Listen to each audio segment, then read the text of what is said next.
Ayo siapa yang mau gabung di IG? Kita bertemu juga lagi. Oh iya. Oke, Assalamualaikum warahmatullahi Halo. wabarakatuh. Assalamualaikum. Silakan. Oke, Assalamualaikum warahmatullahi wabarakatuh. Teman-teman di Facebook, teman-teman di Instagram. Selamat datang kembali.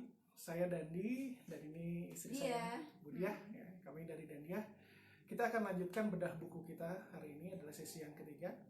Sesi yang ketiga ini masih ngebahas bab yang 2 ya. Kemarin ada 12 bahasan di bab 2, kita baru bahas 6.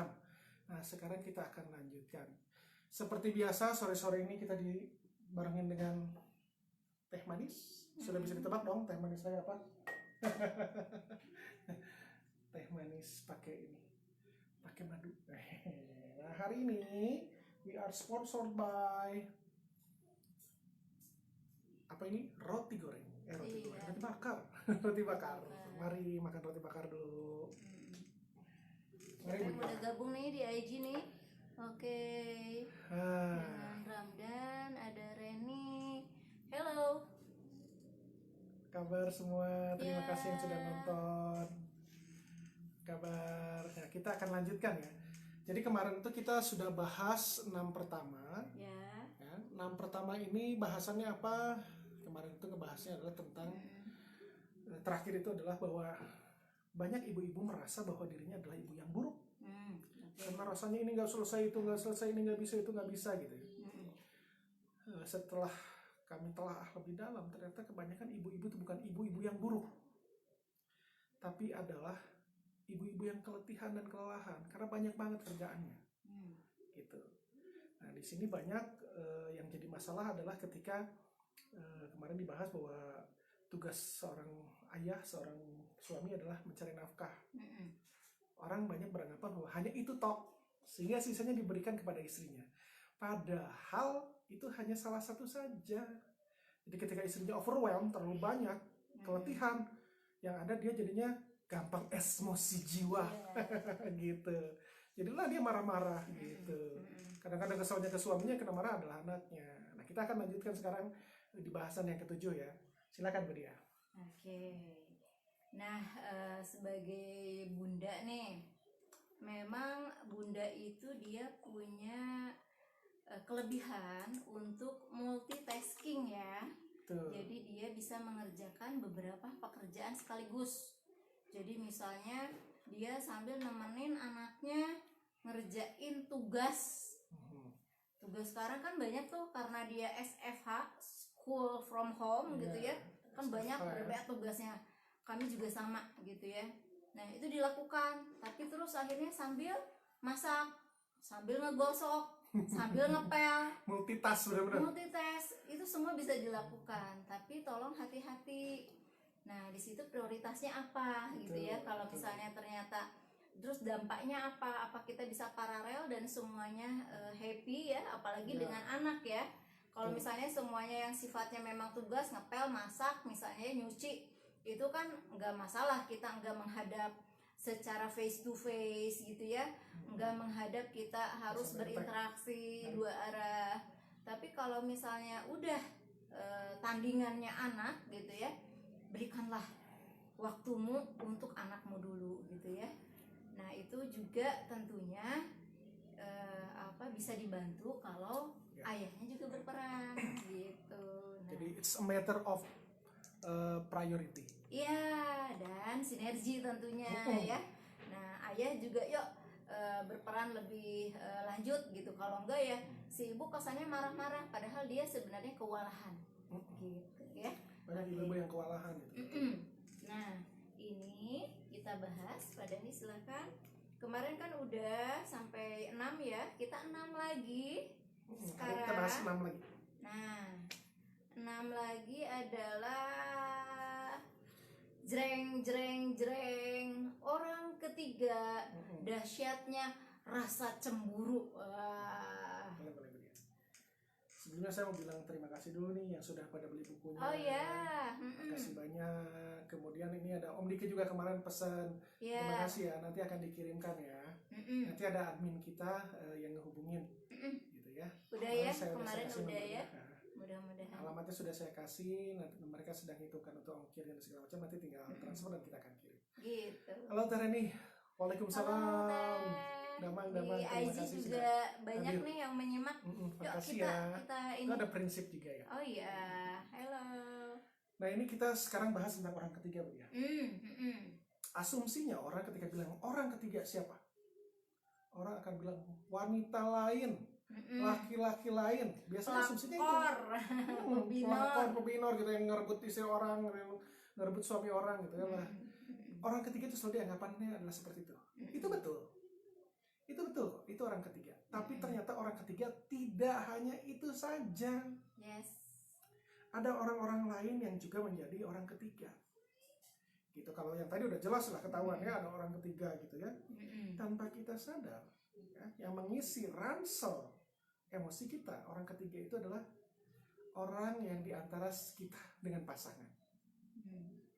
Bisa jadi orang ketiga itu adalah anak. Bisa jadi. Karena ada kasus suami istri itu sebetulnya dia sangat pengen saling memperhatikan pada dasarnya. Terlebih yang bunda meminta perhatian lebih, ingin diperhatikan lebih oleh suaminya. Sekarang saya tanya, bunda yang di rumah udah tahu nih, oh suaminya mau pulang jam 5 pulang.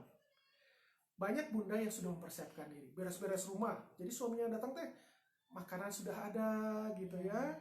Rumah sudah beres, anak-anak sudah mandi. Dia juga. Dan si ibu pun juga udah mandi, udah dandan. Berharap begitu datang, begitu tak tak tak, assalamualaikum, buka pintu. Diharapkan adalah suaminya datang dan langsung ke istrinya kan, ibu cantik sekali. Diharapkannya kan begitu, karena udah dandan gitu ya. Tapi begitu sekarang ada punya anak, katakanlah punya anak yang satu. Begitu pulang, siapa yang duluan disapa dan dicari sama ayahnya? Anaknya. Kalah istrinya sama anaknya. Mending kalau sekali Pak Dandi. Ini yang ternyata jadi pola gitu ya. Bertahun-tahun seperti itu, anak pertama seperti itu, anak kedua seperti itu. Nah itu ransel emosi yang bikin penuh. Akhirnya dia pasti ya, kecemburuan seorang ibu ke anak itu gitu ya, bukan berarti ibunya nggak sayang ke anaknya, bukan. Tapi ini berbicara tentang bahwa seorang perempuan pun punya dia kebutuhan untuk diakui, untuk dipuji, diperhatikan gitu ya. Dipuji. Jadi terutama tuh. As a person pun gitu ya, as a woman pun dia punya kebutuhan itu. Nah kalau suaminya dalam jangka waktu yang berkepanjangan terus melakukan pola seperti itu, akhirnya dia merasa apa? Terabaikan. Walaupun itu oleh anak, apalagi oleh orang di luar itu. Misalnya apa nih Pak Dandi nih, gitu ya. Kebayang pengabaian itu kan, merasa terabaikan begitu adalah, oh dia ternyata jatuh cinta sama wanita lain, dia jatuh cinta sama laki-laki lain. Berasa, karena saya juga pernah cemburu sama dia. Dia tahu aku ngomong. Saya cemburu sebenarnya. Dan dia pun pernah cemburu juga. It's okay kok. Halo, waalaikumsalam Mbak Vina. Halo Mbak Vina. Waalaikumsalam. Untuk yang di IG ada Erwin, Erwin, ya. Mas Rahmat. Wah, Mas Rahmat juga dan semua teman-teman terima kasih loh. Terima kasih yang sudah nonton ya. Nah orang ketiga itu satu lagi adalah siapa? Mertua. Neneknya anak. Gitu. Iya. Iya hati-hati juga. Betul. Karena kemarin gini ya. Memang betul ya, yang namanya orang tua wajib dong kita sayang gitu ya. Tapi kalau kita dalam hubungan dengan suami istri tentu saja gitu ya, tentu saja itu dia pengen diperhatiin gitu, dispesialkan gitu. Ada momen itu. Terlebih kalau misalnya ternyata tinggal bersama mertua, mertua ikut campur dan segala macam, nah itulah semakin. Karena banyak ternyata yang kesal ke mertuanya. Wah, ini halo Om Yoki. Ransel emosi udah 3 minggu nih, ransel emosinya udah penuh. Gara-gara di lockdown ya Om Yoki ya di rumah ya. Iya. Ya bener, Tante Stevi Om Yoki suruh di rumah aja. Iya. Biar gak keluyuran, ntar dia touring mulu. Padahal touringnya sama saya. Betul. Sebenarnya menarik Pak Dandi tentang isu mertua versus menantu. Ya sebenarnya ini berlaku antara seorang dia menantu ke orang tua suami yang ibu ya, berarti ibu mertua ataupun ayah mertua, baik pihak laki-laki atau perempuan. Tapi yang terjadi umumnya adalah anak perempuan ya, berarti sang istri dengan sang ibu dari suaminya. Yang banyaknya terjadi kenapa? Karena dia dua-duanya makhluk halus pada diri. Iya, sama-sama. Makhluk yang terbuat dari rasa gitu ya, dimana hal-hal yang tadi terkait dengan prioritas, terkait dengan pengabaian gitu ya, itu tuh menjadi sangat penting gitu, sangat dibutuhkan. Nah di sini memang kami kemarin nonton film apa ya, jadul banget ya tapi bagus menurut saya. Apa tuh yang dari Cina ya, dari Cina itu Pak Dandi. Jadi dia ada seorang dari Cina, dia terus pindah ke US, Iya. terus dia menikah dengan orang lokal, berarti orang Amerika gitu ya. Dia membawa serta tuh bapaknya ke rumahnya. Ke Amerika. Jadi di rumah ada 4, ada si suami, ada istri gitu ya, yang ini orang Amerika, ada anaknya masih kecil, anak laki-laki, dan mertua gitu. Mertua laki-laki. Mertuanya mertua laki-laki, tapi seru ini juga gitu. Jadi banyak pergesekan-pergesekan, banyak konflik-konflik yang akhirnya terjadi gitu, karena misalnya beda kebiasaan, beda hobi. Si ini anak menantunya dia pengen nulis konsentrasi, si mertuanya lagi asik dengerin kayak drama-drama Cina gitulah gitu ya. Itu yang akhirnya banyak terjadi pergesekan, dan itu akhirnya si anak perempuannya ngadu gitu ya, si istrinya ngadu ke suaminya ngerasa tersinggung. Nah hal-hal yang seperti itu seru sebenarnya. Tuh, ini Bu Dia ada Winnie menyapa. Oh, iya. Halo Winnie lagi di Belanda ya? Iya Winnie Belanda. Semoga sehat-sehat ya. Gimana Sehat, Belanda salam lockdown? buat Mason. Bagaimana kabarnya Mason itu, pipi Mason luar biasa itu, aduh. Nah, kita lanjutkan lagi membahas tentang mertua tadi. Ketika mertua baik banget aja, perbedaan itu pasti ada, dan masalah suka muncul. Terlebih kalau misalnya ternyata agak-agak mertua yang kurang sreg sama menantunya gitu ya, jadi berantem mulu gitu, kebayang kan? Dan itu ternyata berpengaruh gede, dan itu jadi ransel emosi yang besar gitu. Nah, sehingga itu harus diantisipasi. Betul. Selain mertua siapa lagi Pak Dandi? Lingkarannya kakak ipar, adik ipar ya, gitu ya, dimana masing-masing pengen diistimewakan gitu, masing-masing mungkin sedang penyesuaian perubahan ya gitu, dimana anak laki-laki biasanya hanya memperhatikannya, ternyata dia harus terbagi misalnya sekarang dengan istrinya. Nah hal-hal ini seru banget gitu ya, seru banget. Tapi sebenarnya di sini bukan masalah tentang tadi anak, bukan masalah mertua, adik ipar, atau orang tua, atau bisa jadi hobi gitu ya nanti juga orang ketiga ini. Tapi sebenarnya yang jadi masalah adalah bagaimana betul, bagaimana kita menyikapi semua, atau di sini orang ketiga, dengan dewasa. Kalau mertua yang intervensi pasti selalu ada gitu ya. Lalu juga orang tua sama gitu, orang tua dari kita. Lalu juga anak ya misalnya, lalu juga muncul misalnya ternyata dia merasa diduakan oleh pekerjaan, oleh karir gitu. Itu banyak juga gitu, yang intinya seorang perempuan ataupun seorang laki-laki merasa bahwa dirinya terabaikan, dirinya tidak penting lagi di kehidupan pasangannya gitu ya. Lalu juga dia merasa tidak menjadi prioritas gitu. Nah itu yang akhirnya penduaan, pentigaan, penempatan gitu ya, yang akhirnya memang bisa menimbulkan ransel emosi, anger ya. Jadi di sini Para Harjo. Iya, Assalamualaikum Para Harjo. Iya. Sehat. Selamat sore, sehat-sehat Bapak juga. Ini Iya. Para Harjo ini baru aja pensiun. Selamat ya Para Harjo. Iya, nanti dibahas juga Pak, pensiun di sini ada Pak. Para Harjo sekarang tinggal pacaran lagi sama ibu. Nah ya, jadi berdua ya, tidak diduakan, ditigakan ya gitu. Tapi seru, tapi yang jelas di sini bukan kita mengubah sikap mertua, bukan kita mengubah sikap orang tua ataupun nanti pekerjaan hobi, tapi kita bagaimana menyikapi semua itu dengan dewasa gitu. Lalu juga kita juga tidak usah denial ya, seperti kemarin dibahas, salah satu poin penting dari mengelola emosi adalah mengakui bahwa kita cemburu. Nah itu kan gengsi juga ya pada dia, Iya. apalagi cowok.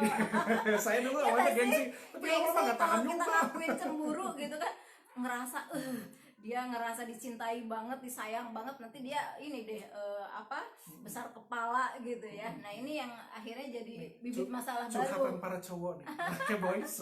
Ayo. Dulu saya gengsi ngakuin kalau saya cemburu. Mm-mm. Karena nanti wah dia tahu banget gue sayang dia. Jadi ntar dia semena-mena. Ah, Takutnya iya, gitu iya, kan. bener-bener. Gitu.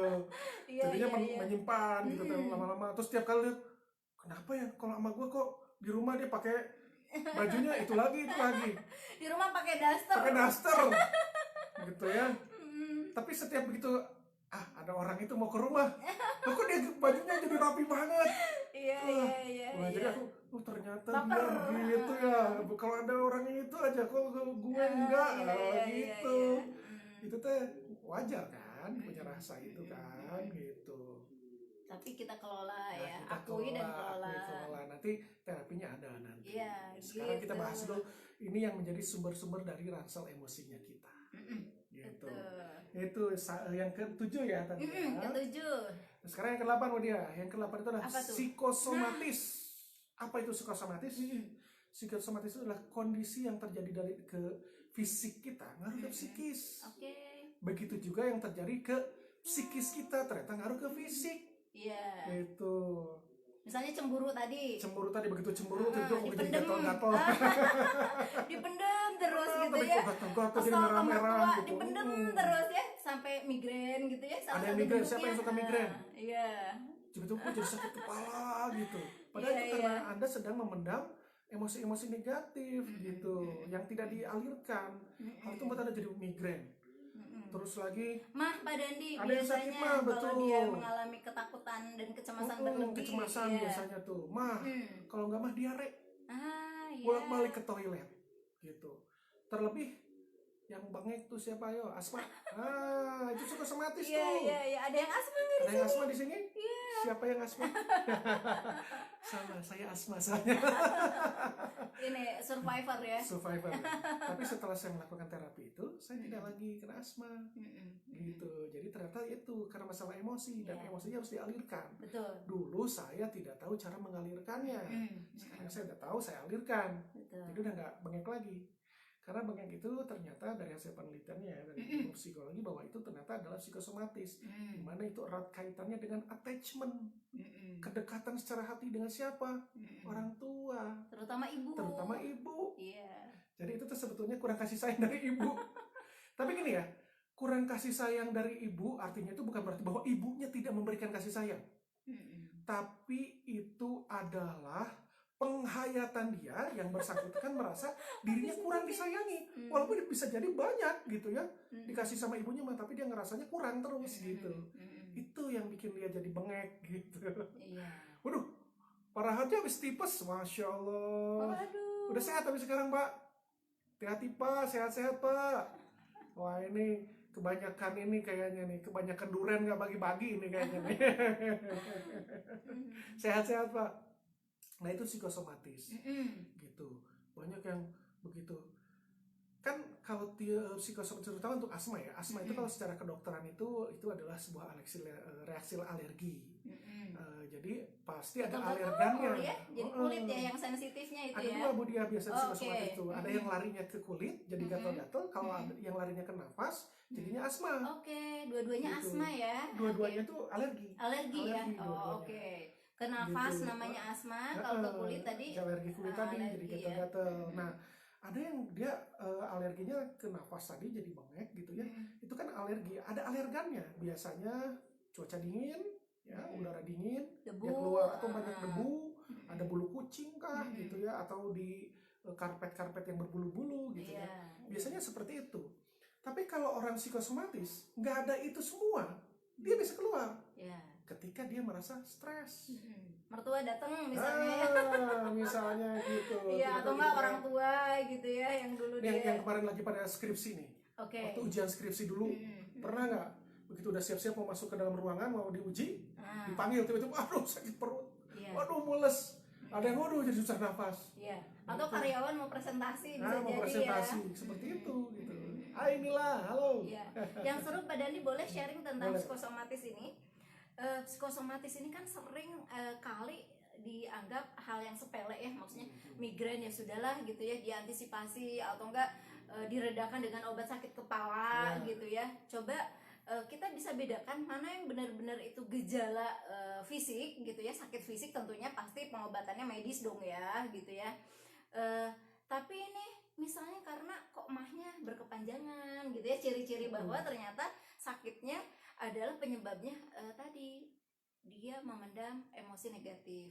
Tapi kalau tadi ya dia mencret karena ternyata dia sudah Diare. makan diare gitu. Nah beda lagi kalau misalnya tadi psikosomatis, pemicunya kita harus sadari gitu, bahwa ternyata pemicunya setiap kita bisa baca pola ya, baca polanya ya. Kok setiap saya mau ujian, setiap saya mau ta'aruf ada juga pada di Ada yang klien datang ke kami kita. gitu ya, Iya, klien gitu kita. ya. Ada juga karena dia misalnya mau menghadapi sesuatu yang penting ya, karena tadi ya misalnya ta'aruf atau enggak kita mau lamaran gitu ya, itu juga baca deh polanya gitu. Terserang asma ketika apa gitu ya, terserang alergi dan lebih parah itu juga ketika kapan gitu. Nah itu bisa yang membedakan. Yang seru kalau misalnya ternyata dia penyebabnya adalah psikis gitu ya, tapi kita mengobati medis atau enggak cukuplah dengan olahraga, kan ada yang gitu ya. Oh mungkin olahraga karena saya nih pernafasannya nggak bagus, ya udah olahraga gitu ya. Tapi kemarin yang seru adalah dia ada kejengkelan dengan istrinya nggak selesai, tapi terus kata dia karena dia atlet ya, dia atlet, terus dia akhirnya memutuskan ya udahlah biasanya juga olahraga bugar aja. nih kalau saya olahraga, ya udah dengan olahraga aja. Olahraganya Jadi dia ditingkatkan tuh porsinya. bilangnya tuh sering sakit kepala. Sering sakit kepala. Nah, dia sadar bahwa saya sakit kepalanya tuh kayaknya kayak lagi stres deh. Maka dia memutuskan karena untuk orang yang stres itu adalah olahraga, maka dia perbanyak olahraga lebih dari biasanya. Gitu. Nah ternyata efeknya gimana Bu dia? Ya ternyata setelah dia olahraga porsinya ditingkatkan pun, ya badannya merasa dia justru kok nggak bugar ya gitu kata dia. Migrainnya ada, malah dia juga muncul pada gitu. Malah makin parah. Kok biasanya katanya olahraga saya bugar, tapi ini kok saya juga tidur istirahat cukup gitu, tapi kok ternyata enggak. Nah begitu kita gali-gali ternyata masalahnya adalah bibit emosi negatif yang dipendam itu. Nah itu juga kita bisa dieksplor ya, supaya tahu nih kalau misalnya solusi itu karena kita harus tahu akar masalahnya apa, penyebabnya apa gitu. Lain sebab lain solusi gitu, lain sebab lain obat, kurang lebih seperti itu sih ya, untuk menyadari kita kena psikosomatis atau enggak gitu. Silahkan. Dan juga gini Bu Dia, dari hasil penelitian ternyata 80% penyakit fisik itu diawali dengan penyakit psikis. Oh oke. Gitu. Iya. Itu penelitiannya dari yang di Harvard itu ya. Gitu. Jadi ternyata seperti itu. Nah itu yang harus kita sadari. Gitu. Dibahas di sini ya nih. Ada di situ. Buat teman-teman yang baru gabung kita membahas ini. Jadi ternyata ngaruh banget apa yang terjadi di psikis ke fisik itu. Gitu. Itu namanya psikosomatis. Gitu. Dan ini Pak Dandi, kalau yang tentang sakit fisik tadi kan salah satu bentuknya psikosomatis gitu ya. Lalu juga kanker Pak Dandi. Mungkin bisa cerita nih Pak Dandi seperti apa nih yang 6 dari 10 gitu. Orang itu. Dari hasil penelitian juga di Amerika gitu ya, dari penelitiannya mereka bahwa ternyata 6 dari 10 atau 60% penderita kanker itu dari penelitian ya, ternyata berpengaruh terhadap fisik gitu ya, dari psikis tuh. Apa yang terjadi? 6 dari 10 orang yang kena kanker ternyata dia bermasalah dengan forgiveness, dengan memaafkan. Jadi dia marah, kesel, tapi dia tidak bisa memaafkan, dan itu membuat dia menjadi kena kanker ternyata. 60% dari penderita kanker tuh dia seperti itu, bermasalah dengan forgiveness, dengan memaafkan. Betul. Itu dari hasil penelitiannya. Nah yang datang ke kami pun sudah lebih dari 10 yang kanker. Dan ternyata apa yang kami dapatkan data di lapangan 100%. Ya, iya. Karena kan memang udah menyerahkan diri ya ke psikolog gitu ya. Gitu. Yang datang ke kami ternyata bermasalah dengan memaafkan. Gitu. Nah, jadi pentingnya memaafkan. Pentingnya kita mengelola rasa marah. Karena ujungnya kita keluar rasa marah itu adalah bukan cuma untuk iseng marah-marah meluapkan gitu ya, ngamuk-ngamuk, bukan. Betul. Tapi ujungnya adalah kita bisa memaafkan orang yang pernah bikin kita sakit hati. Gitu. Nanti kita ajarkan cara memprosesnya. Sehingga kalau di kami anger management itu ada urutannya. Gitu, ada terapi-terapi yang dilakukannya. Salah satunya adalah forgiveness. Iya, betul, Gitu. betul. Iya. Gitu. Salam taksim buat Kang Asep Buat Kang Asep Hairul Hairul Ghani. kami belajar forgiveness terapi dari Kang Iya. Asep Hairul Ghani. Iya, sebagai Gitu. alumnus. Alumnus, ya. Iya. Gitu. Nah ini teman-teman makasih ya yang sudah menyimak ya. Ada Nila, ada Iyam, Iya. Bu Teh Iyam, Bu Iyam.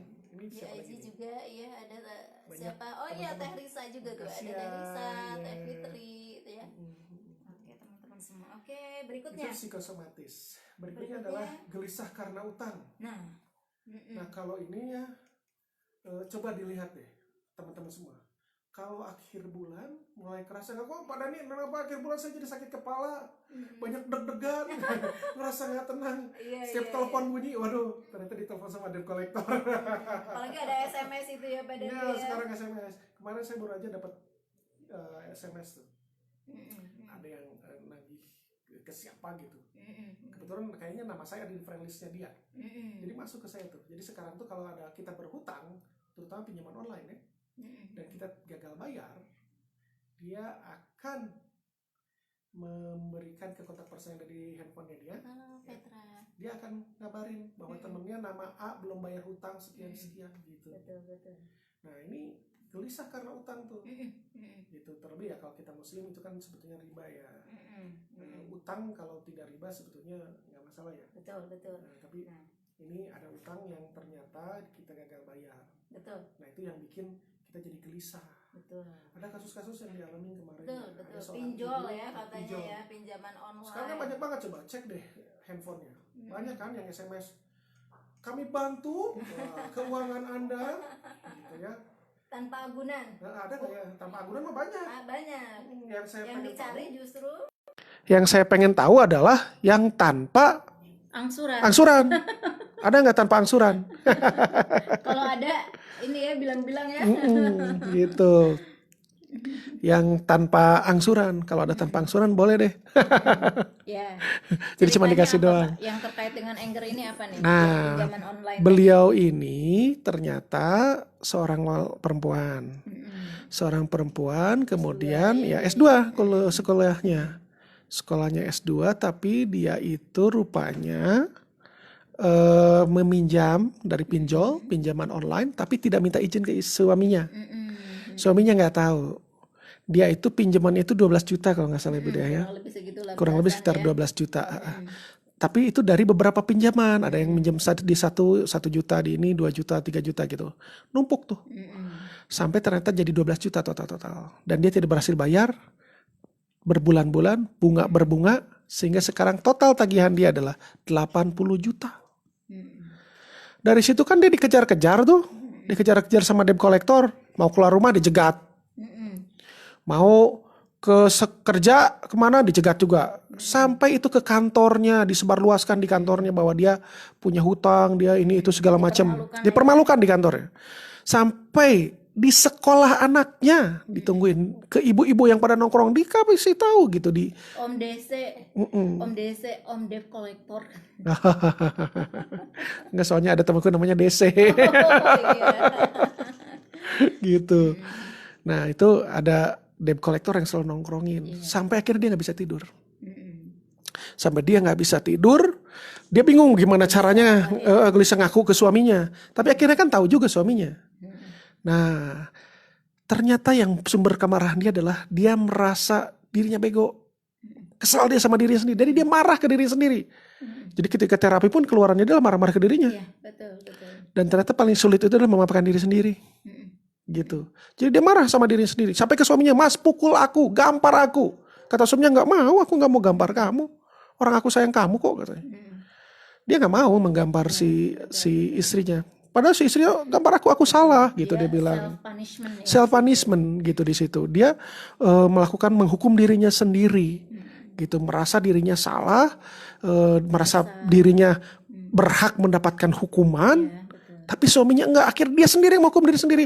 Dan ternyata itu dia bikin gak bisa tidur dia. Betul. Gitu, bikin dia gak bisa tidur segala macam tuh. Nah akhirnya datang ke kami, ya kita lakukan pro bono waktu itu ya. Iya, betul. Ya orang punya utang gimana caranya bayar kita gitu. Pro bono tuh gratis. Iya, gratis. Free of charge gitu. Gak apa-apa saya bilang, yang penting kita bisa bantu. Saya bilang gini, kalau bantuin ibu supaya bisa tidur, kita bisa bantu. Iya. Tapi kalau ibu minta kita bantuin bayar utangnya, nah kita nggak bisa. Gitu. Betul.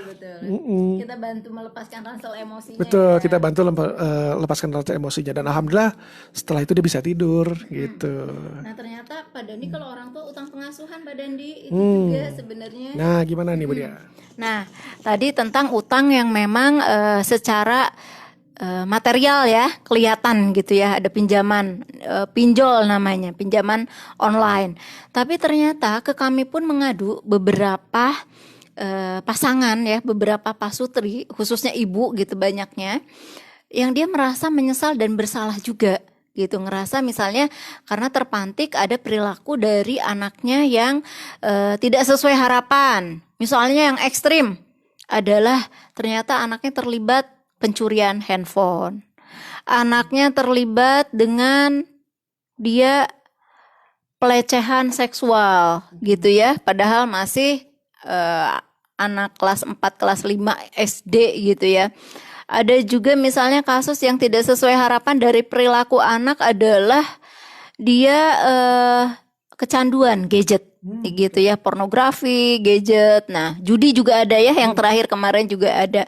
Nah, di situ kan yang akhirnya jadi hal yang membuat orang tua itu bersalah. Tentunya setelah fase saling menyalahkan di antara pasangan suami istri ya, di antara ayah bunda, lalu juga akhirnya yuk cari bantuan. Nah, biasanya ini yang tergerak adalah istrinya dulu gitu. Jadi yang dia karena merasa bersalah, ngerasa bahwa ini harus cepat diselesaikan gitu ya. Sebenarnya di satu sisi yang merasa bahwa ternyata dia menyesal, bersalah, mungkin ada salah didik gitu ya. Menurut saya ini justru di satu sisi meskipun betul ya ini adalah musibah gitu ya, apalagi yang sampai kecanduan narkoba gitu banyak juga gitu.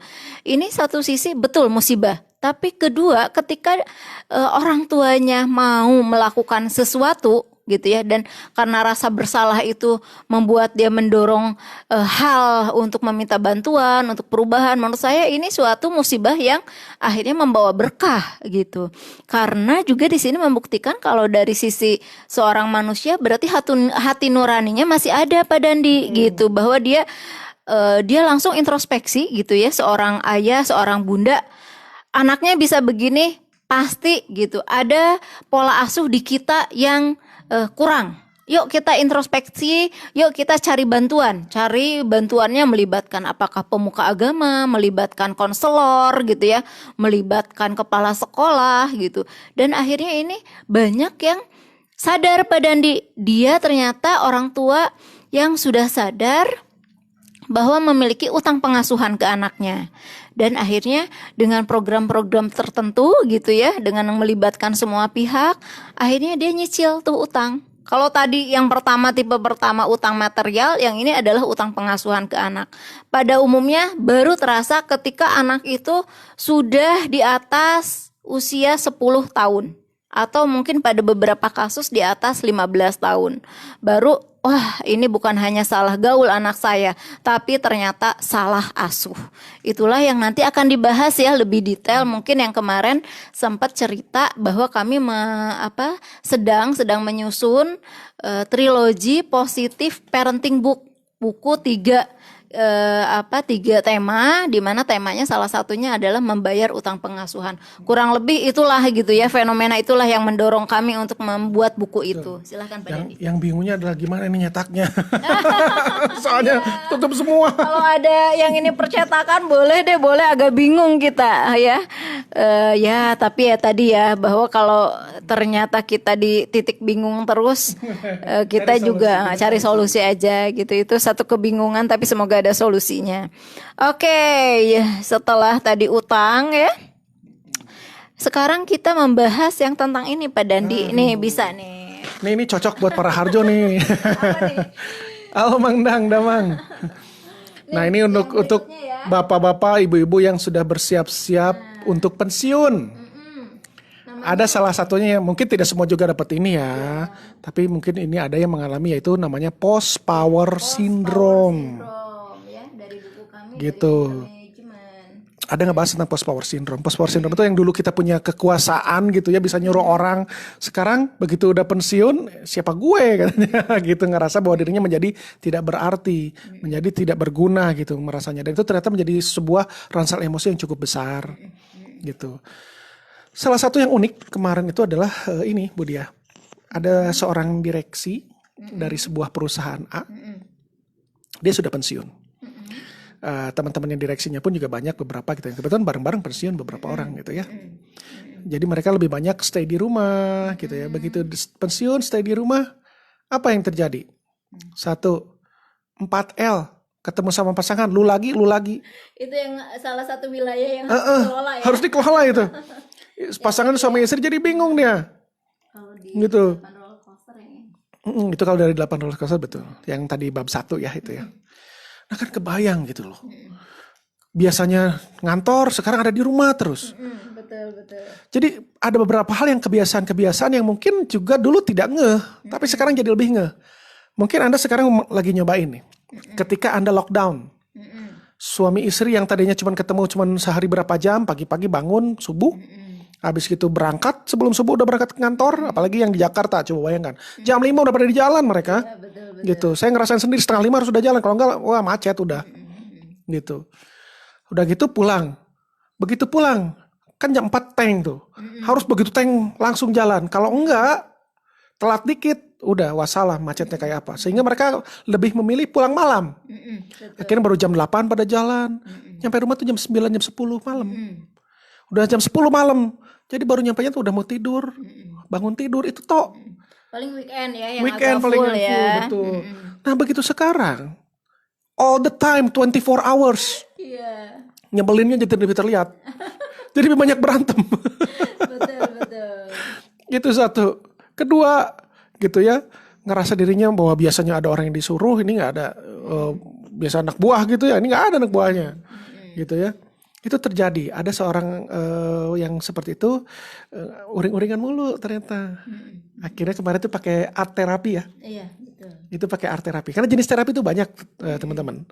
Kita pakai art terapi, dia melukis. Dan ternyata dia senang menggambar. Itu dia alirkan di situ dan ternyata itu membantu dia. Dan sekarang dia lebih tenang. Ya. Itu satu. Yang kedua adalah si bapak ini yang tadi direksi. Kalau yang tadi bukan, ini yang direksi ini. Karena Pak Dandi membantu ini ya MPP di Kebetulan saya sering, jadi materi anger management ini merupakan salah satu materi yang di-sharingkan di Darut Tauhid untuk persiapan pensiun karyawan-karyawan gitu. Yang mau persiapan pensiun itu salah satu materi yang dibahas adalah anger management. Nah, kami yang mengisi gitu. Iya. Saat ini trial sebelum pensiun. Iya bener Om Diki. Trial dulu, percobaan dulu nih. Nah, kalau si bapak itu, dia keselnya kenapa? Karena teman-temannya dihubungin jadi susah. Teman-temannya mau ngubungin nggak ada, akhirnya ngobrol sama istrinya. Temannya telepon, lu ngapain telepon bini gua? Marah. Gitu. Lu mau deketin bini gua ya? Cemburuan jadinya. Itu satu.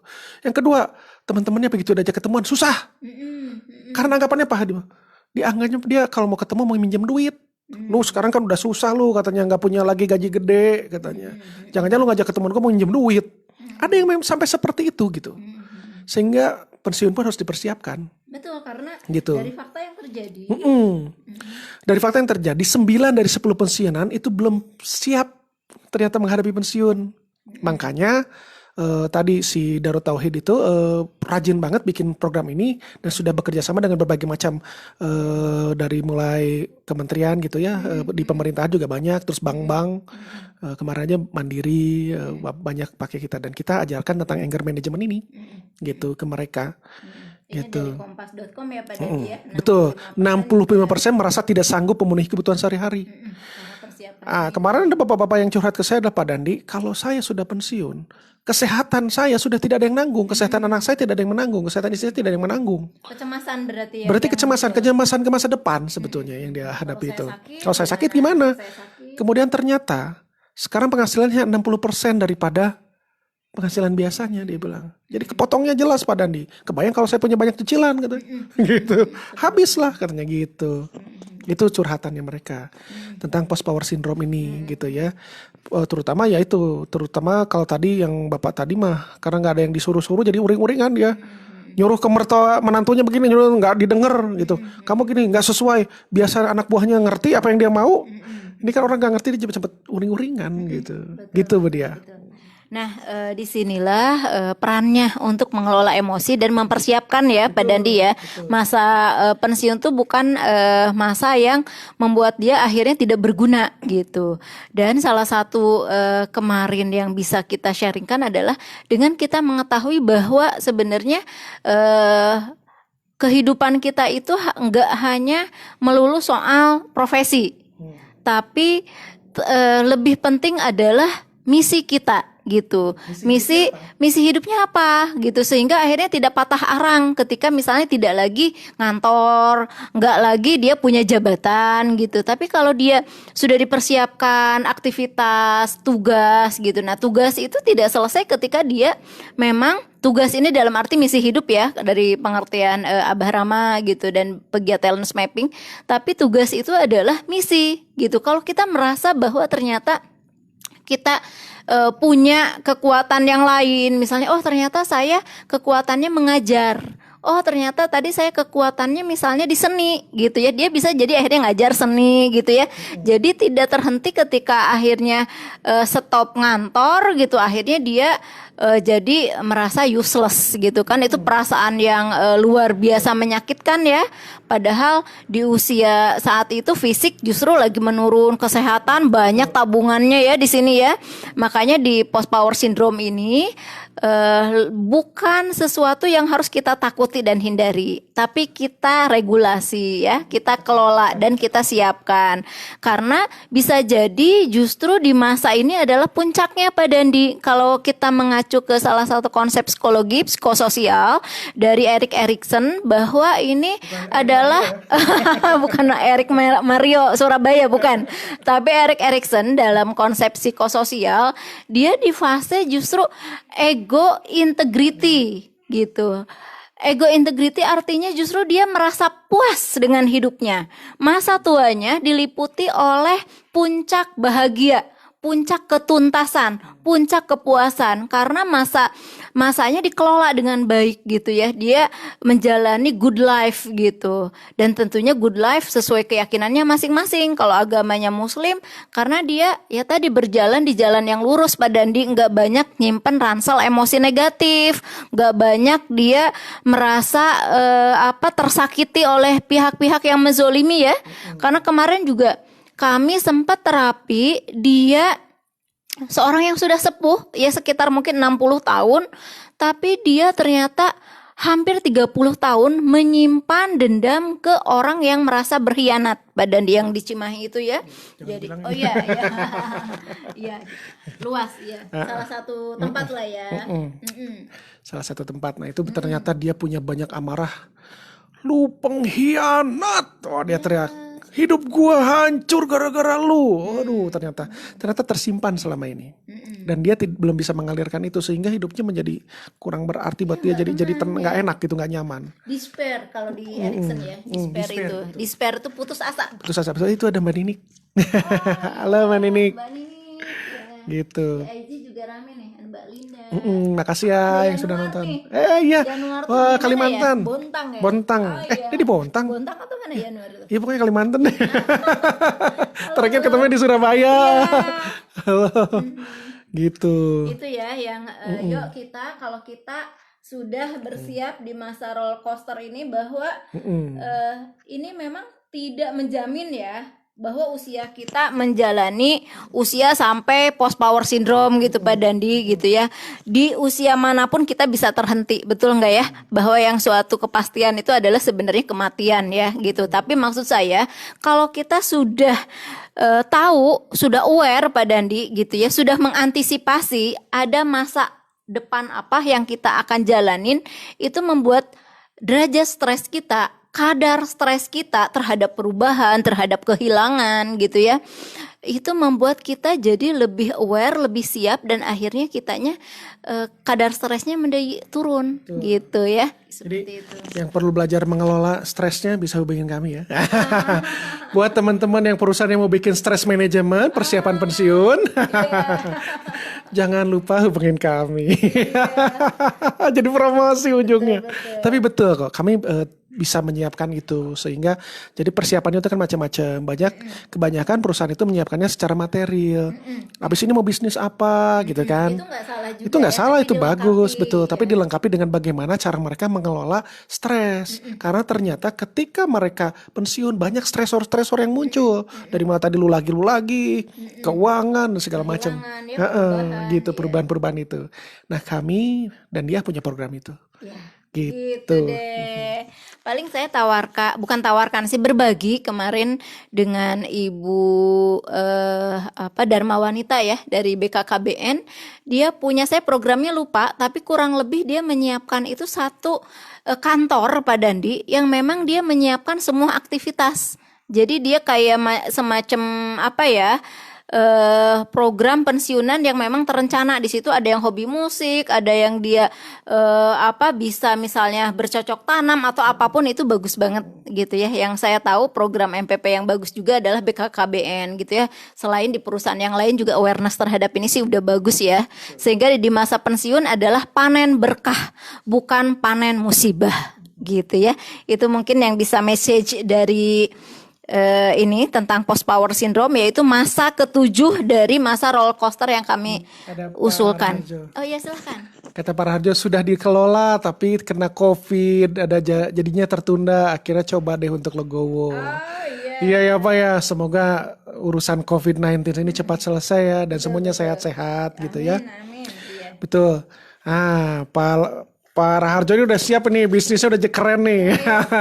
Ajak-ajak dong Pak. Sukses ya Pak. Sukses Pak, salam buat Ibu. Masa tuanya tergolong yang panen berkah. Iya, panen berkah ini Bapak ini. Coba, kemarin aja ini bocoran nih Pak. Ketika Bapak persiapan mau pensiun, anak buahnya pada nelfonin saya. Pak Dandi masih punya ini gak? Ini buat Pak Raharjo nih, lagi siap-siap. Wah, pada bikin surprise buat Pak Raharjo. Artinya kan berkah dong, gitu loh. Kita lanjutkan ya. Ada 2 tema lagi Pak Dandi. Ya. Yaitu ini. Pertama, masalah emosi yang bisa mengisi. Doa yang belum terkabul. Siapa yang udah banyak ke doa tapi kok belum dapat juga? Kesel nggak sih? Gitu. Manusiawi kalau ngerasa kesel, tapi ya Allah itu akan memberikan apa yang kita butuhkan.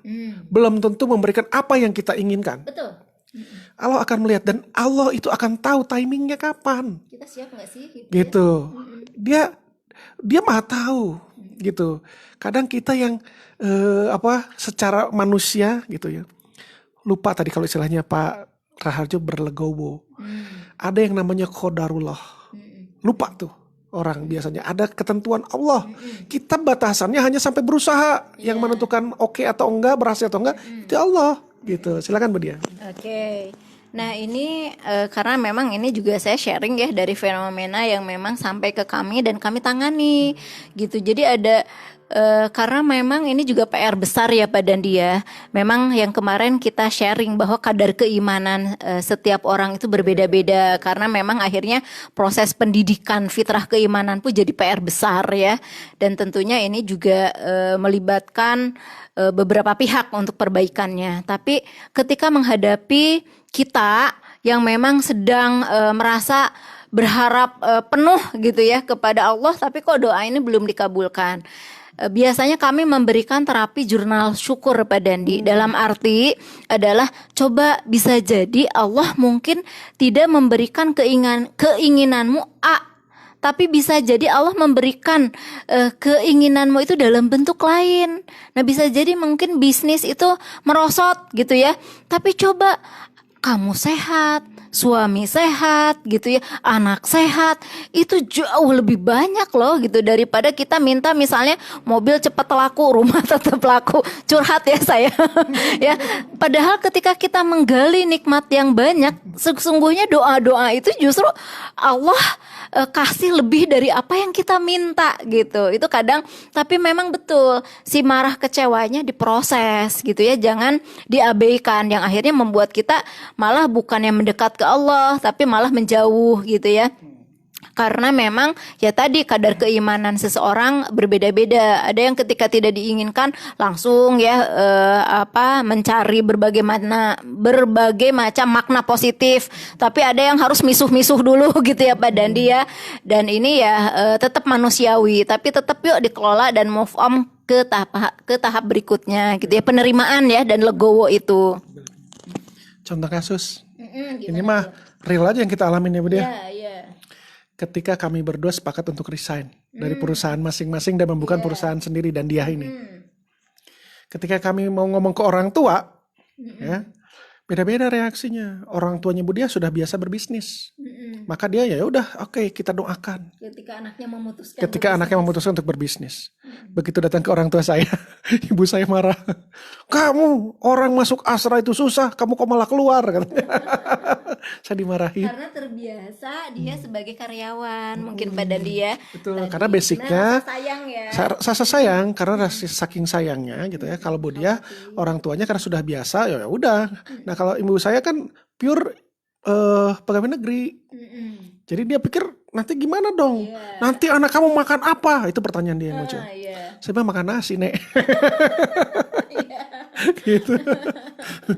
Dia ketawa aja gitu kan. Saya bilang saya kesini bukan mau minta untuk diomelin. Saya datang ke sini saya mau minta tolong didoain. Tolong doain supaya saya dan keluarga sama anak dan istri sehat-sehat dan sukses bisnisnya. Bismillah, tolong doakan. Dan satu beberapa kata-kata dari Buddha yang saya selalu ingat. Berdoa tadi kan, doa yang belum terkabul. Karena banyak yang kita pengen sebetulnya. Doanya Buddha begini, ya Allah, kami yakin bahwa pemberi rezeki adalah dirimu. Mungkin selama ini jalannya lewat Astra dan Telkom. Nah sekarang tolong bukakan pintu rezeki kami yang lain. Doanya itu. Gitu.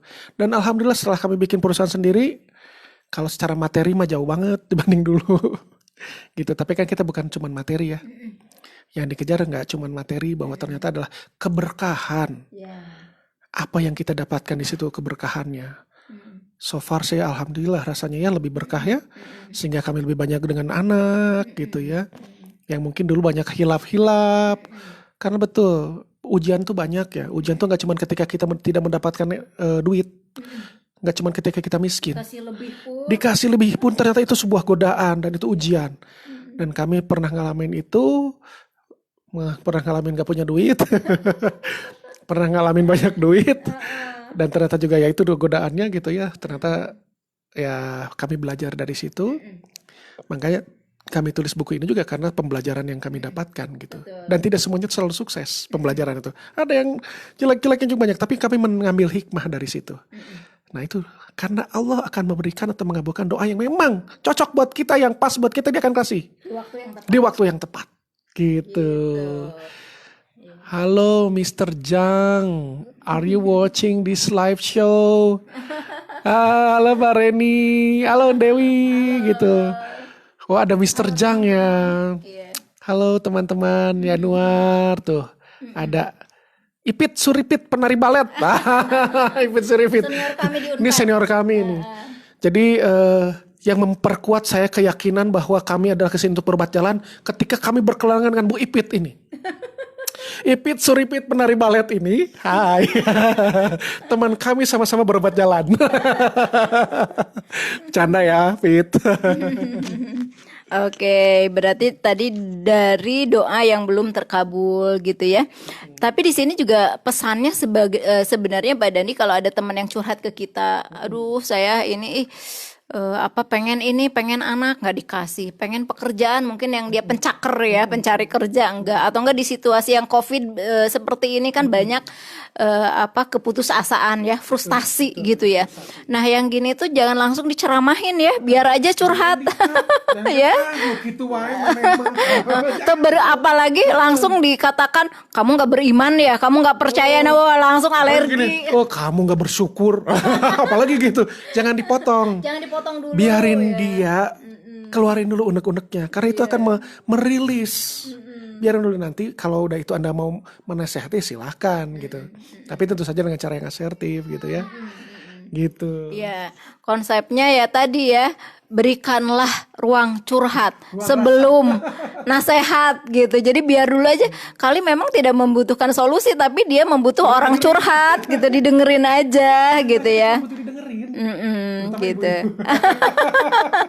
Balik lagi, betul. Ibu-ibu tuh Bu dia kadang-kadang tuh mereka sebenarnya sudah pintar, sudah tahu solusinya. Betul. Jadi kadang-kadang bapak-bapak langsung ngasih solusi, langsung ngekat ngasih solusi begini begitu, dia juga udah tahu sebetulnya. Itu tidak memuaskan buat mereka. Yang mereka butuhkan sebetulnya adalah didengarkan. Jadi bapak-bapak jangan dulu dinasehatin, jangan dulu dikasih solusi ini itu. Biarkanlah para istrinya bercurhat, mengungkapkan isi hatinya, tampung dulu. Gitu. Iya, sampai puas ya, sampai kenyang dulu. Nah, baru kan berikan nasihat. Apakah itu motivasi, nasihat ya, baik itu ayat atau dalil, silahkan gitu. Karena kami ekstrimnya nih, orang yang seorang istri yang selalu dia ketika mengeluh atau dia tadi pengen curhat tapi diberikan dalil, diberikan ayat Al-Quran. Jadi dia punten ya, tapi ini kenyataan dia alergi gitu ke ayat itu ayat yang diberikan oleh suami ketika saya begini gitu ya. Jadi sebenarnya kan shadow gitu ya, dia maksudnya adalah ke suaminya karena nggak dengerin, tapi dia pakai dalil-dalil itu terus, jadi akhirnya dia alerginya ke situ. Dan jangan sampai gitu. Nah ini sebenarnya pembelajaran gitu, karena ada kasus seperti itu, jangan di-cut dulu, alirkan aja rasanya dulu, kurang lebih seperti itu gitu ya. Lalu berikutnya yang terakhir, yaitu salah satu masa dari kehidupan kita, yaitu berakhirnya kehidupan ya. Di sini adalah masa grieving, hilangnya separuh jiwa. Walaupun grieving and loss ya, sebenarnya grief and loss. Sebenarnya di sini tadi kehilangan itu tidak hanya kehilangan jiwa ya, tapi kehilangan tadi kan kehilangan tahta, kehilangan harta, kehilangan yang berharga buat dia. Dan itu hilang Gitu. Apalagi misalnya tadi grieving dalam arti duka, berarti ini buat orang yang berduka, dia kehilangan misalnya suami, pasangan hidupnya, kehilangan anak, ya dan kehilangan orang tua, itu yang memang betul-betul gitu. Itu betul-betul duka ya namanya gitu. Ya, apalagi salah satu dari Holmes, karena skripsi saya juga dulu tentang stres gitu ya, stresor yang paling besar adalah kehilangan pasangan jiwa. Nah ini luar biasa ya berdukanya, dan ketika tidak bisa kita kelola gitu, akhirnya bisa membuat dia marah berkepanjangan gitu. Saya mau ngomong sedikit dulu ya. Silakan. Jadi ternyata teman-teman, saya sama Budia punya persamaan dan juga punya perbedaan. Banyak persamaannya, banyak perbedaannya banyak juga. Perbedaannya pertama dari mulai bubur, dia diaduk, saya tidak diaduk. Nih dia tehnya teh tawar, saya tehnya teh pakai madu. Gitu ya. Hal yang simpel-simpel. Budia senangnya mikir, saya senangnya main. Tapi kami saling mengisi. Gitu. Ketika Budia terlalu tegang, saya ngajak santai. Ketika saya terlalu santai, kurang fokus, Budia yang memfokuskan saya. Nah, salah satu ternyata kesamaan kami adalah kami berdua sama-sama bikin skripsinya tentang stres. Tanpa disadarin. Iya, tanpa disadari. Saya stres di setting industri, Budia settingnya di setting klinis. Iya. Gitu, ternyata itu gitu. Dan ternyata ini yang membekali kita untuk sekarang bikin buku ini. Gitu, ternyata tuh berawal dari situ. Kita buat skripsi ya. Berarti saya mungkin tahun berapa Pak Dandi bikin skripsi? Mungkin 2000 ya. Gitu ya. Ternyata sebenarnya ide-idenya itu tertuangnya di situ ya, idenya. Terima kasih ya dosen-dosen kami di Unpad ya. Terima kasih. Banyak banget bekalnya, banyak banget selain guru-guru yang saat ini. Ya. Di grieving saya bacakan ya Pak Dandi ya, boleh. Nah, grieving ini. Separuh jiwaku pergi. Hari-hariku seakan gelap dan berjalan di lorong tanpa cahaya yang tak berujung. Tapi aku harus terus berjalan dengan langkah tertatih dan sangat berat menjalaninya. Kiasan ini menunjukkan pasangan yang kehilangan separuh jiwanya. Entah suami kehilangan istri, atau istri kehilangan suami, atau bisa jadi kehilangan buah hati. Bisa juga orang tua yang kehilangan tadi ya, anak tadi. Di saat mengalami hal seperti ini, seperti mati suri. Dia nggak mau ngapa-ngapain, bisa jadi depresi gitu ya badan dia, terpuruk, nggak mau ketemu gitu. Tidak jarang karena beratnya beban yang ditanggung membuat mereka kehilangan ingin menyusul dengan berpikiran mengakhiri. Dan akhirnya memang salah satu tahapan dari grieving dari Elizabeth Kubler gitu bacanya ini Kubler. Grieving itu dia ada muatan anger. Angernya bervariasi kasusnya. Ada yang ini secara kasus dia memang marahnya ke Tuhannya, ke Maha Kuasa. Karena dalam keadaan marah ya, kau mengambil satu-satunya yang aku kasihani misalnya begitu. Kasihi. Lalu juga ada juga yang dia marahnya ke dokter misalnya gitu. Ada karena dia meninggalnya misalnya di rumah sakit gitu ya. Ada yang dia marahnya ditanganinya kurang baik. Misalnya gitu, treatmentnya kurang baik atau apapun. Pokoknya ya dalam fase ini memang bervariasi karena balik lagi kadar keimanan setiap orang, kadar mental health-nya setiap orang berbeda-beda gitu ya. Termasuk bisa juga dia marah ke tetangganya. Marah ke orang-orang yang kok nanyain terus ya udah tahu ini berkabung tapi ditanyain kamu sedih ya gitu ya. Bercerita lagi gimana itu teh, gimana kok sampai begitu berulang-ulang, lama-lama dia gedek, kesel dia gitu. Gitu. Jadi juga ada beberapa hal yang memang kan masyarakat kita bersosialisasinya bagus gitu ya, badan dia menyampaikan empati gitu ya. Kenapa? Ini izin off dulu sebentar kata. Oh iya. Cantik minta dibikinin cilok. Asik. Wah. Cilok. Oh ya, kita cilok ya. Nah, terkait dengan tadi dia bisa juga akhirnya tadi ngerasa nggak puas dia untuk menangis gitu ya, apalagi laki-laki, wah jangan nangis gitu ya, kehilangan anak tapi jangan nangis tapi bobol juga sih akhirnya ya pada dia. Betul itu. Manusiawi. Jadi sebenarnya di saat ini memang kita mengakui bahwa oh iya ini adalah perasaan sedih dan saya menangis tapi ya pilih-pilih tempat ya, terutama untuk para laki-laki, mungkin para ayah. Lalu juga di sini kalau misalnya membutuhkan bantuan profesional karena ternyata misalnya tidak tertangani dalam waktu yang lama, silahkan juga gitu, jangan ragu. Selain melibatkan tentunya ustazah, pemuka agama yang lain juga, karena ini ya tadi musibah yang luar biasa, kehilangan pasangan jiwa, kehilangan buah hati itu. Yuk proses, jangan sampai tadi kalau di fase marah jangan terus aja di fase itu nggak move on gitu Pak Dandi, karena tidak dikelola amarahnya gitu sampai akhirnya tadi ujung dari dia menerima rasa duka adalah ikhlas menerima, legowo menerima gitu, dan akhirnya dia ke siapa lagi kita meminta untuk diangkat kesedihan kita, diangkat duka kita kepada Allah tentunya. Dan ini sering kami lakukan membimbing orang yang memang sedang grieving ya, kehilangan pasangan jiwa atau buah hatinya. Saya nambahin lagi. Ketika berusaha untuk berlegowo, menerima gitu ya, jangan langsung. Banyak orang gini ya, positivity, toxic positivity yang kemarin kita bahas. Jadi begitu, wah udah legowo aja, udah Bismillah aja. Kan kita manusia, kita punya rasa. Kalau ternyata masih ada rasa, nyangkut, unek-unek, kalau masih ada proses dulu. Proses dulu itu gitu. Setelah itu Anda plong, baru berlegowo gitu. Baru berikhlas menerima. Kadang-kadang kan kalau kita berusaha untuk berikhlas, tapi ternyata belum memproses hasilnya, jadi tidak full benar-benar 100% ikhlas nantinya gitu. Betul. Itu sih, makanya perlunya pengelolaan emosi itu begitu gitu. Betul, karena yang ngerasa dia sudah baik-baik saja gitu ya, dia yang sudah diproses pun itu jungkir balik gitu ya, ketika mengalami fase itu Pak Dandi. Kalau di Elizabeth Kubler itu ada 5 tahap gitu ya. Tapi padahal di kenyataannya itu setiap orang kecepatannya berbeda-beda untuk healing itu gitu, dan itu sah aja. Tapi selama tadi diproses, selama dituntaskan, dan tentunya pilar dari spiritual itu juga jadi kunci utama ya. Ini di sini kekuatan pada Maha Pencipta jauh lebih banyak porsinya dibandingkan ransel emosi yang lain gitu ya.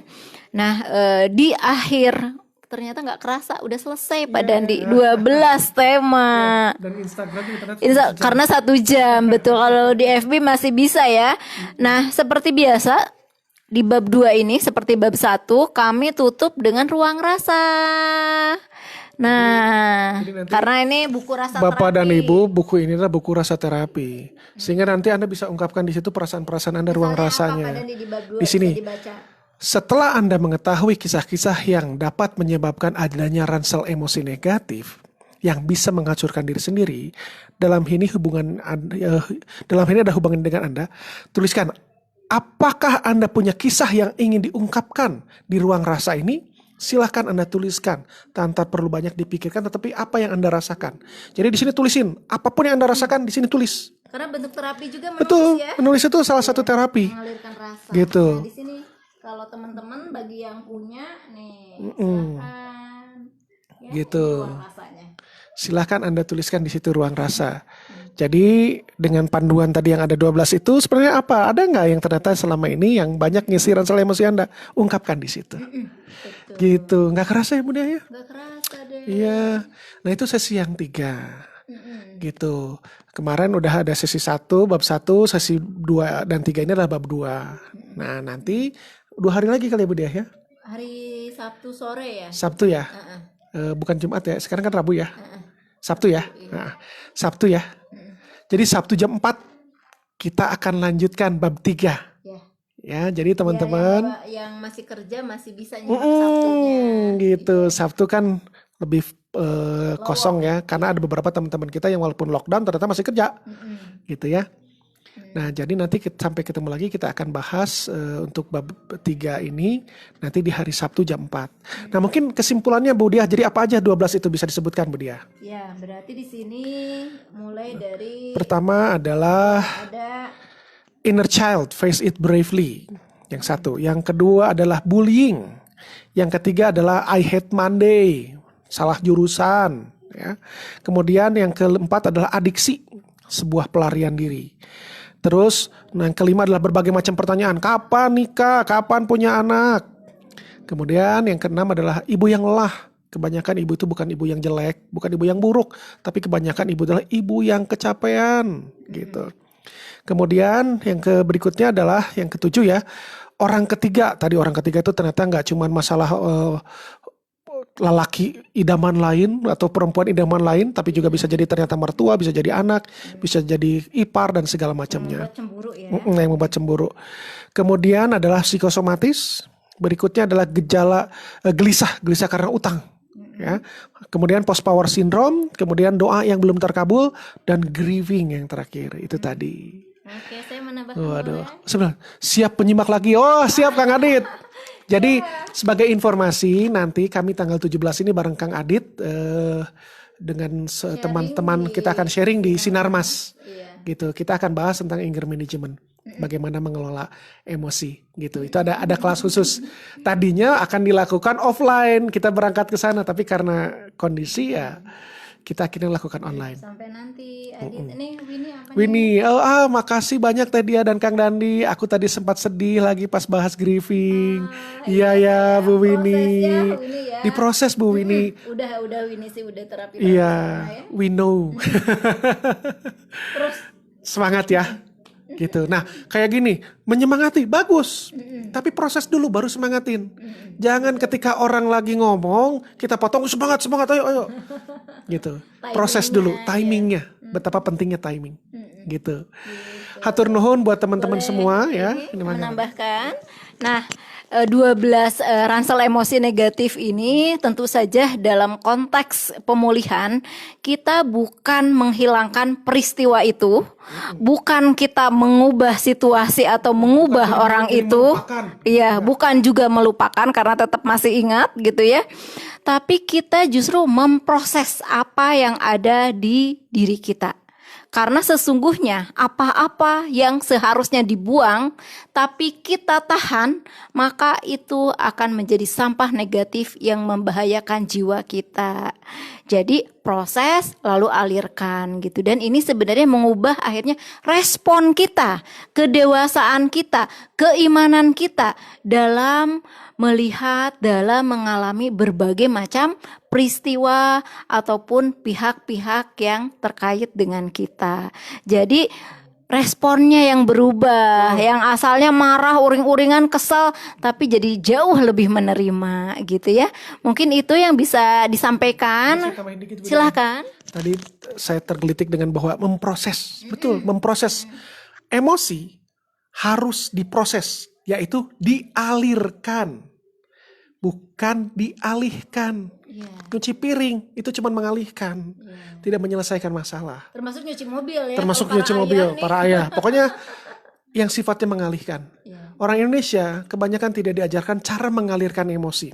Banyaknya tadi diajarkannya mengalihkan, memendam, udah dipendam aja. Atau melupakan. Gitu. Nah, kita tidak mau melakukan itu karena itu biasanya akan masuk ke dalam alam bawah sadar dan itu kan lebih banyak bikin masalah. Alirkan itu, betul. Alirkan itu. Mari dengan buku ini kita akan belajar bagaimana cara mengalirkan emosi.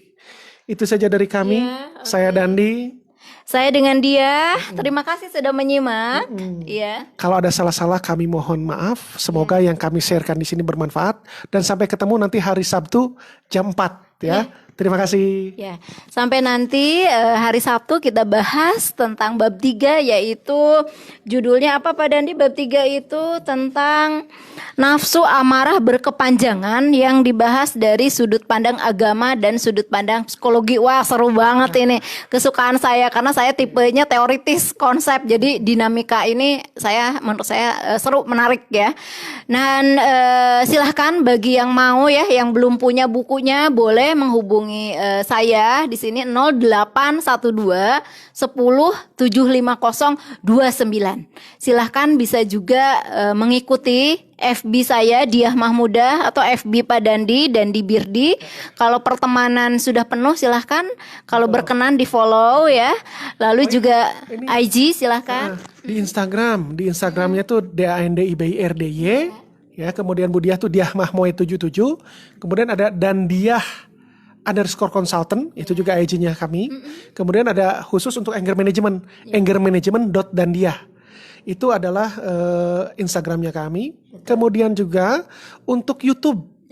Nah, jadi teman-teman yang mau menyimak lewat YouTube-nya mungkin susah nyari nanti di Facebook gitu ya. Mana yang sesi 1, sesi 2, sesi 3. Kami juga sedang mengupload beberapa postingan-postingan kami yang lama gitu ya. Nanti kami akan di situ. Jadi bisa dicari channel YouTube kami Dandi Birdi ya di situ. DANDIBIRDY atau The Manuk Aing, THE Manuk Aing. Gitu. Di situ ada berbagai macam, ada cara terapi, kemudian ada bahasan-bahasan ini dan nanti akan bahasan-bahasan lain kita akan masukkan. Gitu.